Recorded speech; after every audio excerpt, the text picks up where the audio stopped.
So a couple weeks into camp, how are you feeling just about progress, getting ready for the year, just all that? I feel good. Um, I feel like as a team, we're a lot better than we um, started at. We came into training camp looking one way. I feel like we've got better over the weeks, so that's a plus. What did you what did you do differently in the off season, and has it impacted how you've personally felt out here during camp? Um, with the short off season, it was a little different. I focused more in the weight room rather than on the court. Since I had a shorter time to, work on everything, so that's plus. Do you feel like that was, now that you're, back in practice, do you feel like you made the right decision to do it that way? Definitely, I feel stronger out there. That's something that I feel like I liked last year. So, um, that was the most important part for me. What's some of the biggest things you think you've will be able to take from last year and those experiences that are going to help you as you head into the start of this year? I say just being more physical, offensively. That's something that I liked last year. I wanted to get better at that in the off season. So, something that I'm working How do you do that in the offseason? What do you work on to improve in that area?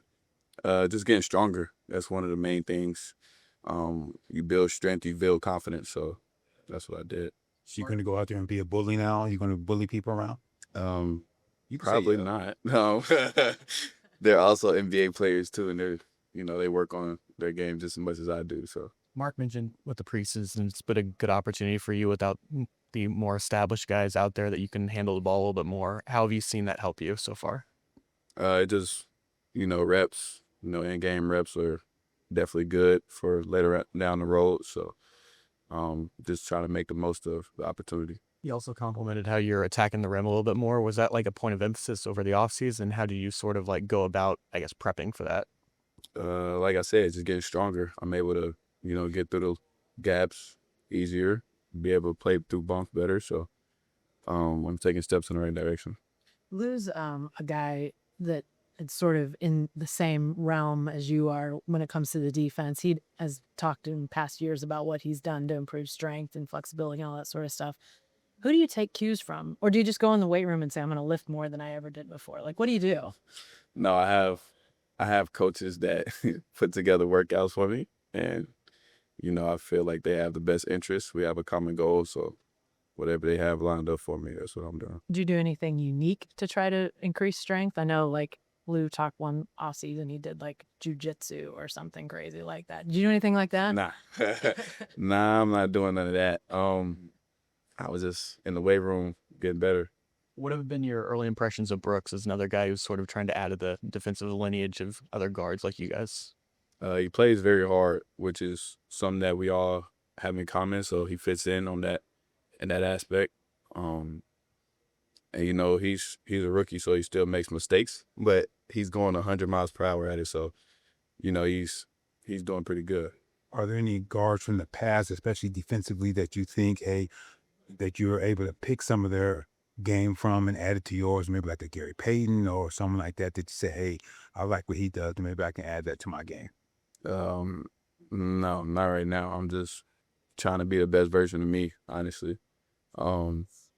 Just trying to see what I can achieve them all.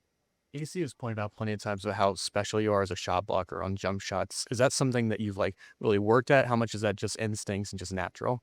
It's all natural instinct. I mean, you can tell when somebody wants to shoot the ball. There's a lot of signs that go into it, so I just beat them to it. I think a lot of people see the roster that you guys are bringing back, and it's essentially what it was a year ago. But obviously, teams change year to year. How have you noticed this being a different team this year than it was a year ago? Um, Having Tote back, that's a change in our roster. Brooks, adding him, even though we do have a lot of the same players as last year, that helps the team, in different ways. What about just the, I don't know, mental or whatever approach of you guys who were such a part of last year? I mean, I assume that a year ago you weren't standing here as an NBA champion. Now you are. You didn't you hadn't been through the playoffs like you did last year. Like, does any of that change sort of the mentality or vibe around this bunch? Not at all. I mean, yes, we know what it takes to win, but we knew that we had to start 0-0, and that's where we're at now. So we're starting with a clean slate. It's a new year, and we're leaving that in the past. Anybody else? Thank you, Faithful. And say something. So, not yet to the end of the preseason, but obviously inching closer to regular season. Does what you'd like to see out of the guys in these last two preseason games change at all as you get closer? No, I mean it's kind of on a case by case basis, just using these games to get as much out of it as possible for the guys that have, kind of a larger body of work. Lou Dort, it's really just about readiness. Get him what he needs from a rhythm standpoint, conditioning standpoint, and just get him ready.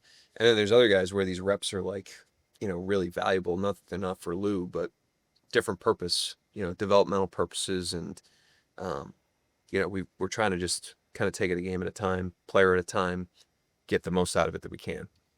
I mean, we sort of talked about this yesterday, short off season and just different things. This is obviously a new situation for you as well. Did you consult with, like Chip? I mean, he's been around some situation. I mean, you sort of like go to the well to try to sort of see like, how should we best approach this? What do we do in these situations?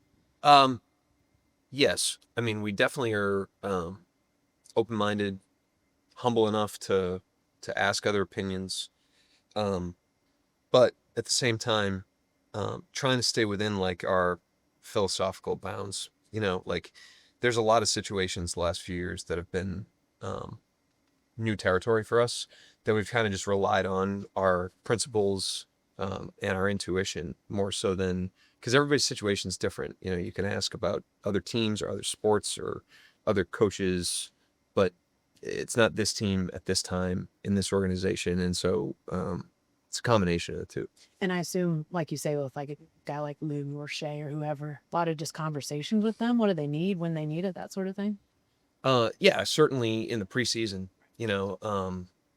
just they're so, experienced, and they understand how to pace themselves into a season in a way that ramps them up and has them ready from the jump. They've always performed well right away, but also that doesn't, overcook it. And so every guy's different. What every guy needs is different. But those guys, them, Caruso, Hart, they're pretty self-regulated at this point. And, so a lot of it is like you said, collaborative. And I do way more listening than talking in those situations. In the past few days, you mentioned with AJ that there's a lot of potential for him defensively with the weight that he's added. Is there anything specific, like fundamentally, you want to see him improve on? I mean, a lot of it is he's always been competitive. He's always been pretty physical. He's always played hard. He's got high intellect. And so a lot of it is just like, let the physical catch up and let the pictures catch up. Let the game slow down for him and then see where that leaves us. When that happens, I'm sure there'll be something that he needs to continue to improve on, but we don't really know what that is yet. But when a guy has the capacity physically, which he does, and the competitiveness and the hard playing consistency, the intellect, when you get the ingredients like he has, sometimes you just got to wait it out and let the reps catch up. And it seems to have already started. I was really impressed with him the other night in Indiana. He had a great play at the rim. He had a back tip, and he was in all the right spots. So encouraging signs. As someone who really has a focus and emphasis on defense, or when you look back in your past, were there any teams or even players that you look at and go, hey, those are some of the things I'd like our team to have as we go throughout the season and maybe adapt to, just because, hey, that can really help this team out even now, whether it's now or 20 years ago?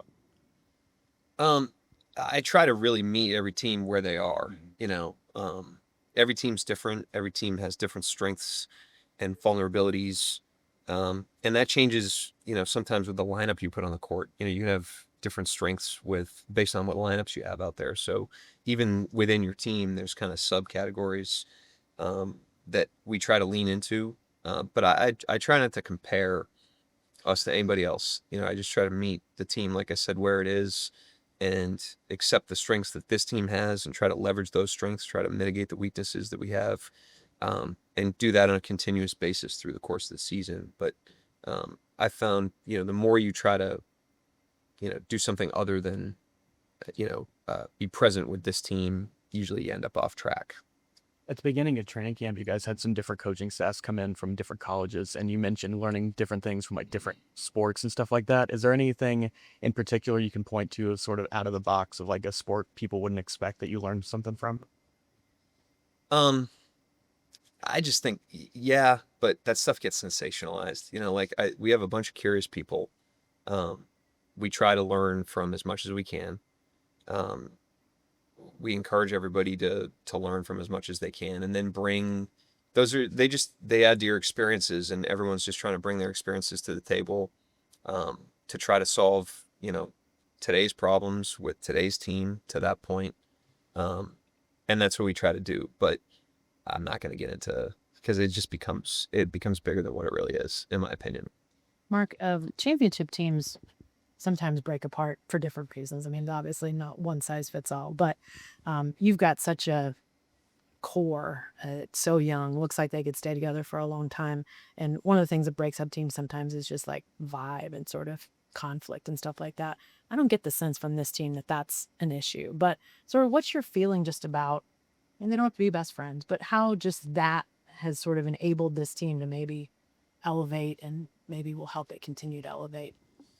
I mean, the team's always had just a great, chemistry on the court, off the court. And like I said yesterday, somebody asked about K Rich, like in the competitive situations too, half times, timeouts, teams always had a great, chemistry and respect for one another and all that. I again we try not to assume anything.